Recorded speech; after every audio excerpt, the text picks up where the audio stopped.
Today I'm gonna give you the top 5 most magnificent builds using legendary weapons. Alrighty then, let's jump right into it. Number 5, the Moonlight Knight. See, the most beautiful, scrumptious, dripped out power stance in the entire history of Dark Souls games is the Dark Moon Greatsword and the Helfen Steeple. After activating both of their weapon arts, these weapons are now enhanced with extra magic damage plus frost buildup. So now with this frost infusion, it only takes a few good jump attacks and boom, you're proccing frost. You'll be out here like, shiver me timbers, Batman, we freezing off them cheekies. This is not a mage build. This setup is all about melee combat, enhancing both our greatswords and performing bombastic jump attacks for that frosty smackdown. I'm even wearing the Raptor's black feathers and claw talisman to really buff jump attacks like a beast.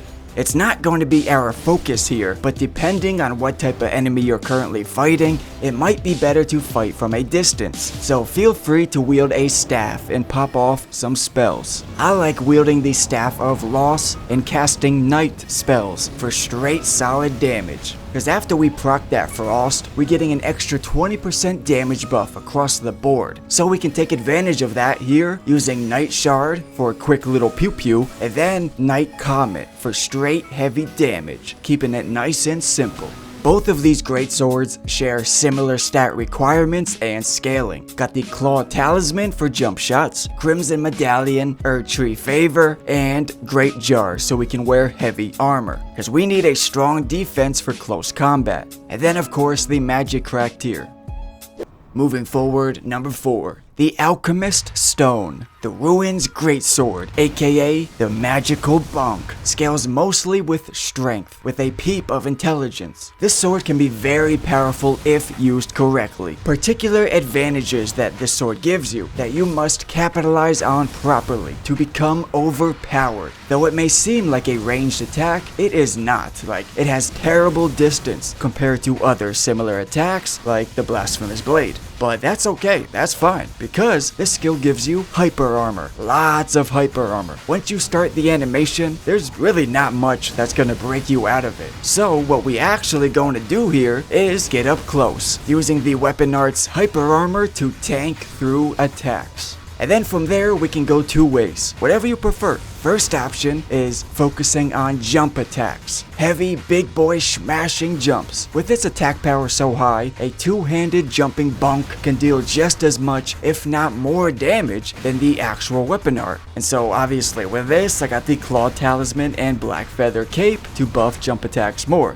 Or the second option is to use the Axe Talisman and focus more on charged attacks, because heavy charged attacks give you a rocky smash with extra gravitational powers. It's a double hit effect, smacking them with the rock bonk and then a second AoE blast added in, which is actually great for breaking stance. Even though the Runes Greatsword does deal magic damage and scale with intelligence, it's very little, it's very minor. It's mostly physical damage and strength scaling. But with at least level 24 intelligence, we can wield the Carrion Glintstone Staff and cast Carrion Slicer. Now this is very helpful because sometimes you want a quick attack, something light and fast. This gives you that option. Whip out the staff real quick and slice away. I also got Freezing Mist for that 20% damage buff from proccing Frost, which can be helpful in a boss fight or in PvP. Now you would think that using the gravity spells here would somehow synergize with the Ruins Greatsword, considering both are dealing gravity damage, but there is not. So apparently there's just no point in using gravity spells here. I mean, come on, From Software is just ass at making games, bro. Like, they ass-tastic at game design. No gravitational damage buff talisman? Are you serious? Psh, trash, bro. Game of the year, my booty. I'm sorry, Lord Miyazaki, please forgive me. So I'm using Opaline Heartier for damage reduction, plus a decent vigor and endurance levels. Then Tree Favor and Great Jar Arsenal. And then Claw Talisman or Axe Talisman, like I said before, whichever you'd prefer. The maximum strength level that you should use here is 66 because two-handing a weapon gives you a 1.5x strength scaling increase. So at 65 or 66, that gives you an extra 33 levels, which brings you right at 99. Perfecto. Beautiful. Number 3, the Pew-Pew Dragoon.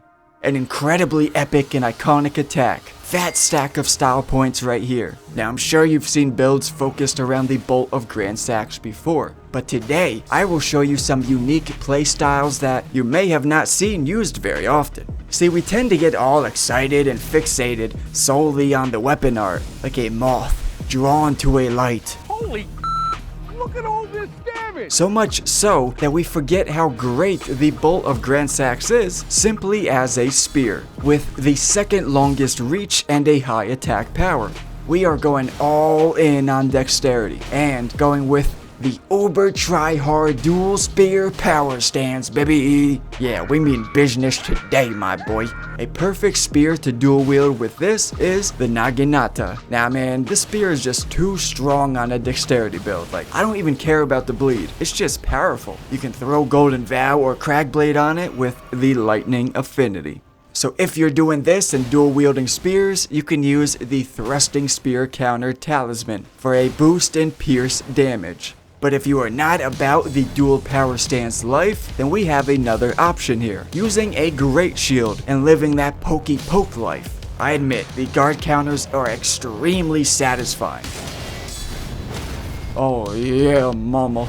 And because the Bolt of Grand Sax has the second longest reach out of all spears, this is a great weapon for the pokey poke lifestyle. I like the brass shield. It's very light and still strong defense across the board. Plus, it fits the golden fashion. With this, you can use the curved sword talisman to buff guard counters. Just be careful though, because sometimes you run out of stamina and don't realize it, and then you get fucked by an 8-legged virgin. Bruh, your face has bad graphics, therefore your opinion is invalid. Regardless of the playstyle you choose, of course, we are still going to prioritize the weapon art and use lightning buffs, such as the Lightning Crack Tier and even the Lightning Scorpion Charm. What's great about this weapon skill is that it scales directly with the weapon's attack power, mostly your dexterity level. So a level 80 dexterity is pretty much all we need. This weapon can shoot out faster than me in bed. What did he say? So enemies who dodge, like Melania, can still be hit quite easily. Remember, you can charge this skill up. So if you want to do a quick little pooter for small enemies, just tap L2 and fast attack. But for a heavy duty pooter, charge it all the way up for max damage. This way you can use the Godfrey icon to buff the charged up damage even more. You gotta have that ancient dragoon drip, so I'm wearing malformed dragon armor and the Drake Knight set. And then for some reason, I got my face looking like this.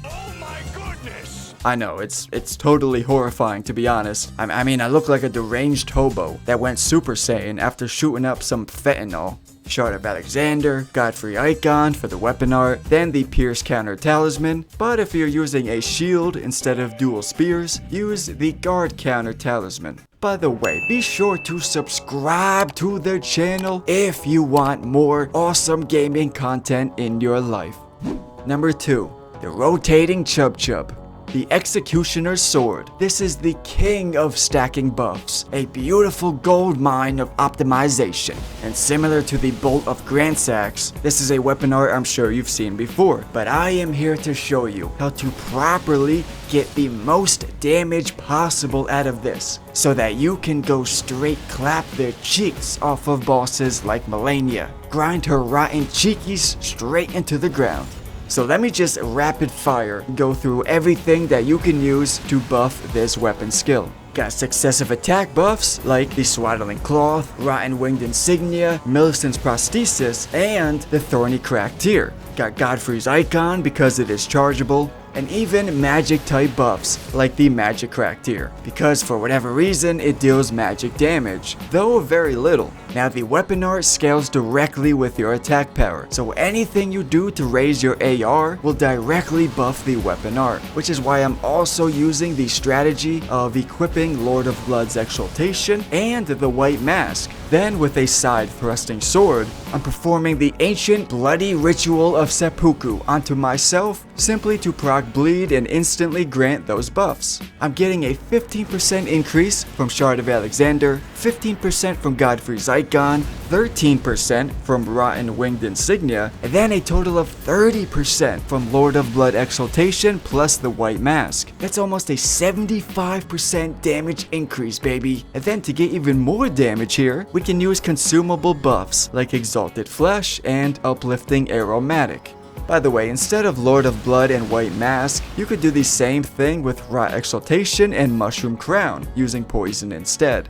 It's hilarious though because, I mean, dude, the main attack move is a stab. This is a poking, stabby attack. Yet they chose to design this sword with the dullest, most blunted point in all of sword fighting history. You gotta have at least 55 to 60 strength and at least 25 arcane. And then my final setup I chose is the Shard of Alexander, Rotten Winged, and Lord of Blood, all for damage output, and then Swaddling Cloth for extra health. Swaddling Cloth makes it so basically every launch of the weapon art will heal you a little chunk. And then finally, why am I wearing no pants? Well, my friend, the answer to that is very simple. Halfway through this video, my tiny hairy balls started to get very sweaty. Honorable mention. This isn't so much of a build, but more of a friendly reminder to use this particular legendary weapon more often, the Grafted Blade Greatsword. Recently it did get a buff to its weapon skill, so now its buff lasts for an entire minute. A full 60 seconds, all your stats are increased by +5 levels. Plus, you can totally remove it from your inventory, so as long as you have the strength level required to use this weapon skill, you might as well activate it, and then just get rid of it from your inventory, as you will have a solid buff across the board for the entire first minute of the fight. So be sure to keep this in mind. We are finally at the first place spot, so body slam that like button if you made it this far.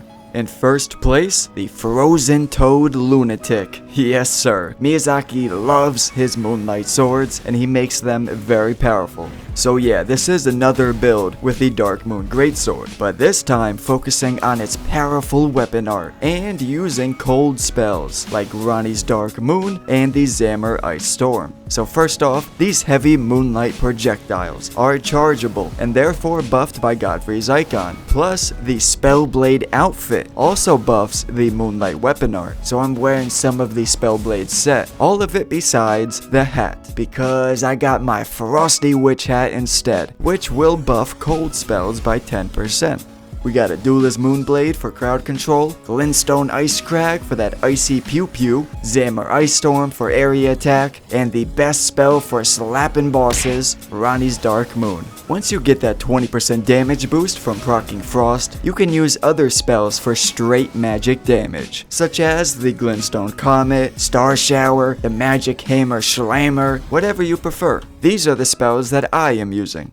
I'm using the Great Blade Phalanx because these magical blades are insane at breaking stance, one of the best guard breaking attacks in the entire game. Combined with the heavy Moonlight projectiles, we are melting through enemy posture and breaking stance often. So, we using the Magic Crack tier, of course, plus the Intelligence Knot tier, because this increases intelligence by +10. So, with initially a level 70 intelligence, this will bump it up to the hard cap of 80. You can use Azur's, Lusat's, or the Carrion Regal Scepter, whichever staff you prefer. I myself am using Lusat's. The increase in damage is worth it to me. Graven Mask Talisman, Shard of Alexander, and Godfrey's Icon. The last talisman is up to you. Personally, as a mage, I never leave my white trash trailer without Radagon's Icon. So listen, if this is not your first video of mine that you have watched, then come on man, subscribe to the channel and be part of this growing community. I am in the process of building a Discord page. Comment down below your opinion on these builds, and any build ideas that you have that maybe you'd like to see in a future video. Alrighty then, my fellow jabroni, thank you, come again.